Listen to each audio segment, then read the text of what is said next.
For this problem, we're going to examine a piecewise defined function. Here we need to consider the function g of x equals 2x plus 1 for x less than negative 1, and x minus 4 for x greater than or equal to negative 1. We want to, in part A, graph the function, in part B, list the intercepts of the function, and then in part C, evaluate the function when x is negative 5, and in the last part, evaluate the function when x is 2. So we'll start with part A by graphing the function. We'll make a little grid.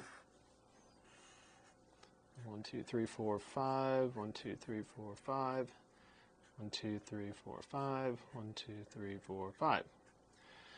And we need to graph this function in pieces, so we'll start with the first piece. We need to graph the linear expression 2x plus 1, and when you do that for values of x that are less than negative 1. We're going to actually start at negative 1, but we know that we're not actually using it, so we're going to use an open circle when we plot that. If we put in negative 1 for x, we get 2 times negative 1 is negative 2, plus 1 is negative 1. So we'll go to the point negative 1, and put an open circle. We need to pick another value for x, but make sure it's less than negative 1, so we might try negative 2. If we put in negative 2 times 2 is negative 4, plus 1 is negative 3. So at negative 2, we'd go down to negative 3. Here we use a dot, or filled in circle, and then we go ahead and connect those. And that's the graph of 2x plus 1 for x less than negative 1. We move on to the next piece, x minus 4. We're going to plot that for values of x that are greater than or equal to negative 1. Since we can use negative 1 here, we'll include that.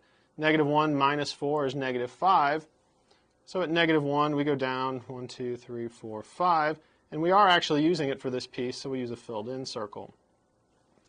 We need to pick another value for x that's greater than or equal to negative 1. So we might try 0. 0 minus 4 is negative 4. So when x is 0, go 1, 2, 3, 4. And we connect our dots. And there's our graph. Move on to part B. Part B says to list the intercepts of the graph. If we look at our graph in our two pieces, we see that this piece never hits the x-axis or the y-axis, so we'll get no intercepts from this piece. But this second piece does hit the x-axis and the y-axis. It'll eventually hit the x-axis up here somewhere, and we've already seen where it crosses the y-axis. So we need to work with this second piece. That's the x minus 4. So we'll start there. Y equals x minus 4.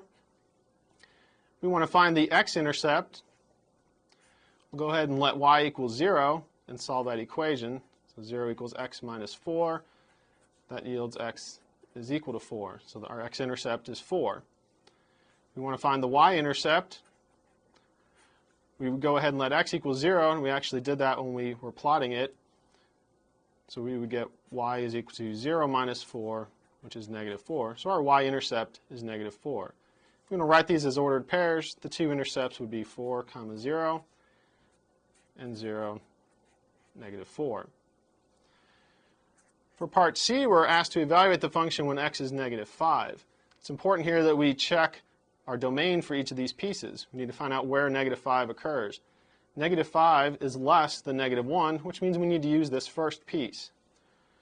So g of negative 5 equals 2 times negative 5 plus 1. Negative 5 times 2 is negative 10, plus 1 is negative 9. So g of negative 5 equals negative 9. Part D, we want to find g of 2. So again, we come up to our domains and find out where x is equal to 2. 2 is greater than negative 1, so we're using this second piece. So g of 2 is equal to 2 minus 4, which is equal to negative 2.